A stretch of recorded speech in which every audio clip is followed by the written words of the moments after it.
हर हर महादेव दोस्तों, कैसे हैं आप सब लोग। आई होप आप सब लोग अच्छे होंगे, खुश होंगे, मस्त होंगे।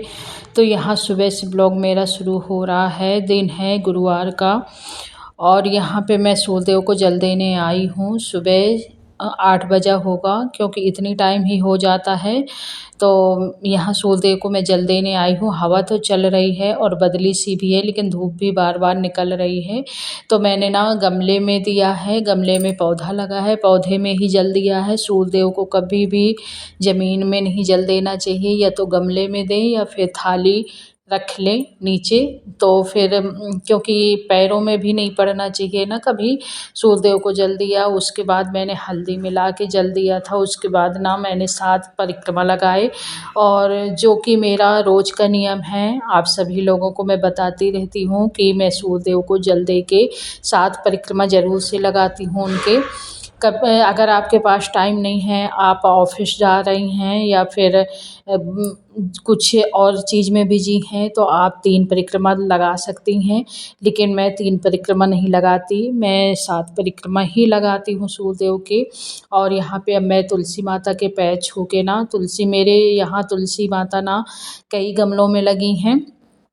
तो एक तो नीचे लगी हैं, आप लोगों ने वीडियो में देखा होगा मेरे, कि नीचे तुलसी माता लगी हैं, जिनकी मैं रोज़ पूजा करती हूँ। सुबह शाम सुबह से जल देती हूँ और धूप दीप करती हूँ। शाम को दीपक जलाती हूँ, तो नीचे ही हैं दरवाजे में मेरे। और जो छत में लगी हैं उनको जल तो दे देना होता है, लेकिन दीपक नहीं मैं जलाने आ पाती, क्योंकि छत में आने में थोड़ी ये होता है कि दरवाजे में ही कर लो।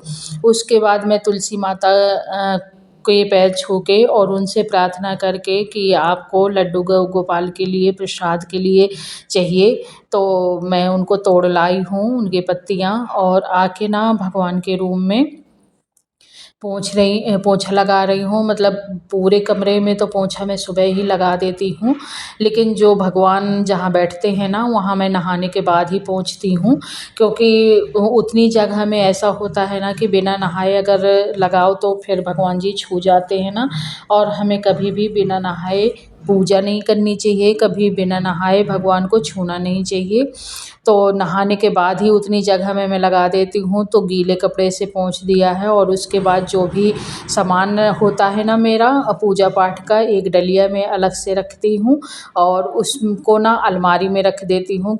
क्योंकि मेरे यहाँ ना भगवान जी का जो मंदिर होता है वो उस तरह का नहीं है जो प्लाई वाला होता है, जिसमें ना सारे ड्रॉर वो सब बने रहते हैं, वो सब नहीं है।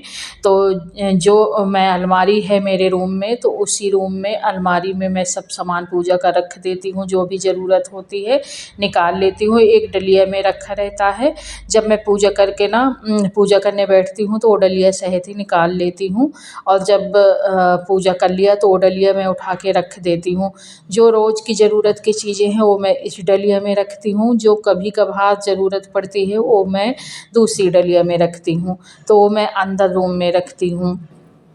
तो बस पूजा पाठ किया मैंने, और पूजा पाठ करके आरती की। और इस समय ना हमारे यहाँ लाइट का बहुत ज़्यादा आना जाना हो रहा है।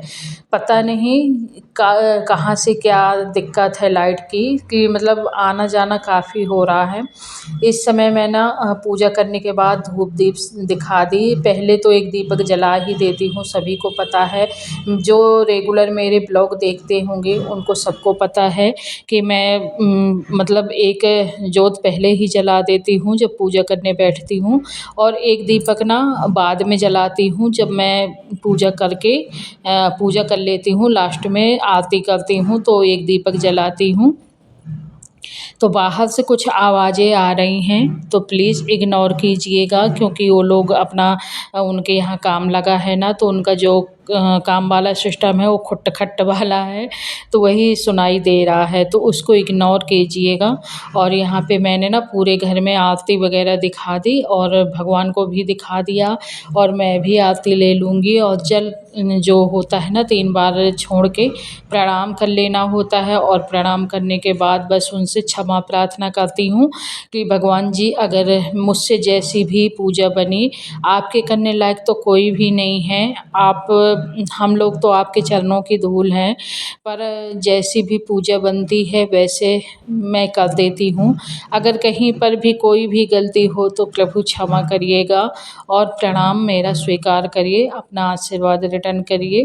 तो बस वही उनसे प्रार्थना कर लेना होता है, क्षमा प्रार्थना कर लिया, उसके बाद बस पैर छू के और जो भी जल होता है भगवान का नहलाया, तो मैं ना जाके तो जो लड्डू गोपाल का नहलाया जल होता है ना, विष्णु भगवान का, लक्ष्मी जी का, वो जाके मैं तुलसी माता में डालती हूँ। और जो भोलेनाथ का नहलाया जल होता है ना, वो मैं जाके कनेर के पेड़ के नीचे डाल देती हूँ, चूँकि मेरे दरवाजे में बेटे ने लगाया था। बेटे ने तो कई पेड़ लगाए थे, पर रोड बनी तो सारे पेड़ कट गए, कदम का भी था, अशोक का भी था, ये कनेर वाला बच गया था, तो इसमें डाल देती हूँ।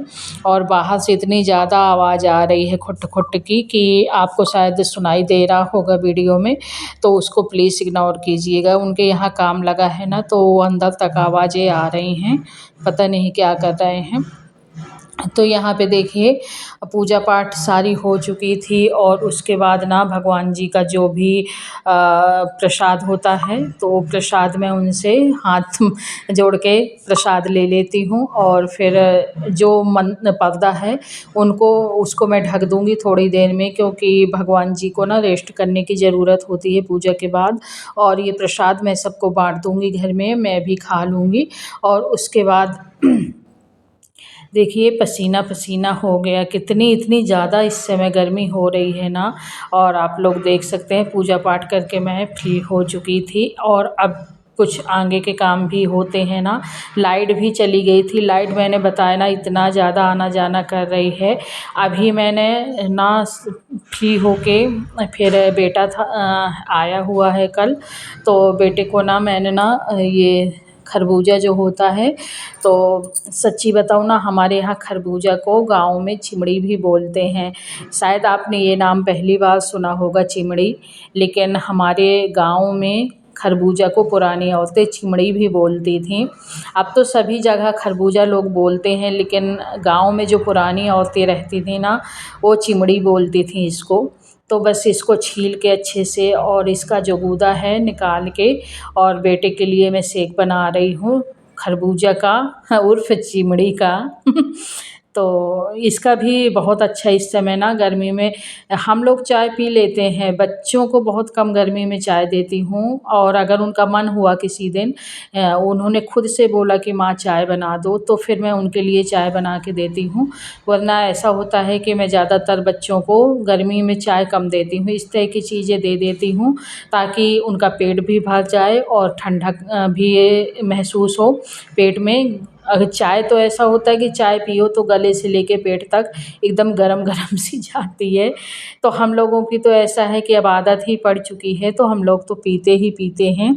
लेकिन अगर बच्चों को नहीं है आदत, और बच्चों को ज़रूरी भी नहीं लगता कि बच्चों को चाय देना ज़रूरी भी नहीं रहता है, क्योंकि बच्चों को चाय की इतनी ज़्यादा लत नहीं डालनी चाहिए, तो उनको ज़्यादातर इस तरह की चीज़ें दे देनी चाहिए। और अगर हाँ उनका मन है कभी कि आज मुझे चाय पीना है माँ बना दो, तो फिर मैं बना देती हूँ। ऐसा भी नहीं है कि उनको बिल्कुल चाय नहीं देना। ठंडियों में तो उनको रेगुलर ही चाय दे देती हूँ, अदरक वाली रहती है।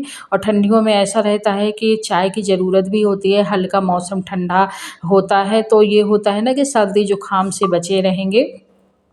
इसी बहाने अदरक भी पेट में जाती, अदरक का जो जूस होता है रसा, वो चाय के साथ थोड़ी बहुत जाता रहेगा, तो सर्दी जुकाम में राहत मिलेगी, ज़्यादा सर्दी जुकाम नहीं होगी।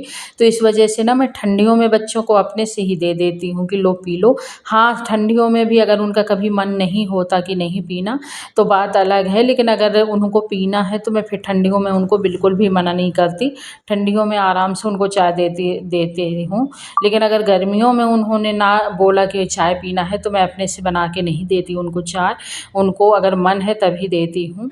तो यहाँ पे ना मैंने शेक बना दिया था, और जो कुछ खरबूजा था, मैंने कुछ आधे खरबूजा का बेटे को शेक बना दिया था और आधा खरबूजा बचा था तो उसको ना मैंने काट के अपने लिए ले आई थी और अम्मा को भी दी, अम्मा ने भी खाया, हस्बैंड जी ने भी खाया और आधा खरबूजा मैं अपने लिए ले आई थी तो यहाँ पे बैठ के आराम से खा रही हूँ। पता है आपको, मैं चाहती तो इस खरबूजे के गूदा है जो निकाल लेती और निकाल के छोटे-छोटे टुकड़ों में काट के इसको फ़ार्क से खाती, लेकिन नहीं, मुझे इस तरह खाने में ज़्यादा मज़ा आता है। इस तरह खाने में ना बचपना याद आ जाता है कि बचपन में हम लोग इसी तरह खाते थे तो उसको ना खा-खा के एन्जॉय करना बहुत ही ज़रूरी हो जाता है क्योंकि इस तरह की छोटी-छोटी चीज़ें होती हैं जो कि हमें अपना बचपना याद दिला देती हैं और इस तरह खा के ना मज़ा भी अलग ही आता है। चम्मच से और फ़ॉर्क से खाने में वो मज़ा नहीं है जो अपने हाथों से खाने में है। तो यहाँ पे मैंने खाया और फिर हो गया था देखिए, मैं सब्ज़ी काटने आ गई थी और यहाँ पे अम्मा ने बोला कि मैं ला के सब्ज़ी काटे दे रही हूँ, तो अम्मा फिर सब्ज़ी काटने लगी। आलू, गोभी, टमाटर की सब्ज़ी बनानी थी मुझे और फिर मैं आटा गूँथने लगी। मैंने कहा जब तक अम्मा सब्ज़ी काटती है तब तक मैं आटा ही गूँथ लेती हूँ। तो इधर आलू कट गए थे और अम्मा टमाटर वग़ैरह काट रही थी, तब तक मैं ना आटा लगा लेती हूँ और क्योंकि गर्मी भी बहुत हो रही है, तो इस तरह की गर्मी में ऐसा होता है ना कि किचन का काम जल्दी-जल्दी निपट जाए क्योंकि ठंडियों में तो ऐसा होता है कि आप कितनी टाइम भी खाना बनाएँ, किचन बर्तन करें, कितनी टाइम भी कुछ भी करें, ठंडियों में तो चल जाता है, लेकिन गर्मियों में लगता है ना कि टाइम से जल्दी से खाना-पीना बन जाए। उसके बाद भले आप एसी, कूलर, पंखे में लेटे रहो, सारा दिन फ्री रहो, लेकिन फ्री होना नहीं होता, मतलब 1-2 घंटे के लिए हाँ रेस्ट करना होता है, पर काम तो बराबर ही रहते हैं और मुझे तो यूट्यूब का भी काम करना पड़ता है, तो फिर दोपहर में 1 घंटे, डेढ़ घंटे का रेस्ट मैं लेती हूँ, ऐसा नहीं है कि नहीं लेती, गर्मियों में लेती हूँ क्योंकि खाना खाने के बाद ना गर्मियों में आलस आ जाता है, तो फिर लगता है कि थोड़ी देर रेस्ट कर लो। बाकी सुबह-शाम मेरे पास यूट्यूब का काम रहता है, तो यहाँ पे सब्ज़ी देखिए मैंने गोभी को तल लिया है और गोभी ना ठंडियों में ज़्यादा टेस्टी आती है, आजकल उतनी टेस्टी नहीं बनती है और आजकल तो हर सब्ज़ी में जैसे रूखापन सा आ जाता है, वो टेस्ट नहीं रह जाता है, लेकिन फिर भी मैंने गोभी को तल लिया था और आलू साइड में रखे थे और देखिए फ़ोन हाथ में ली हूँ ना तो एक हाथ से निकालते नहीं बनता अच्छे से और मैंने सोचा स्टैंड में थोड़ी से के लिए स्टैंड में क्यों लगाऊँ।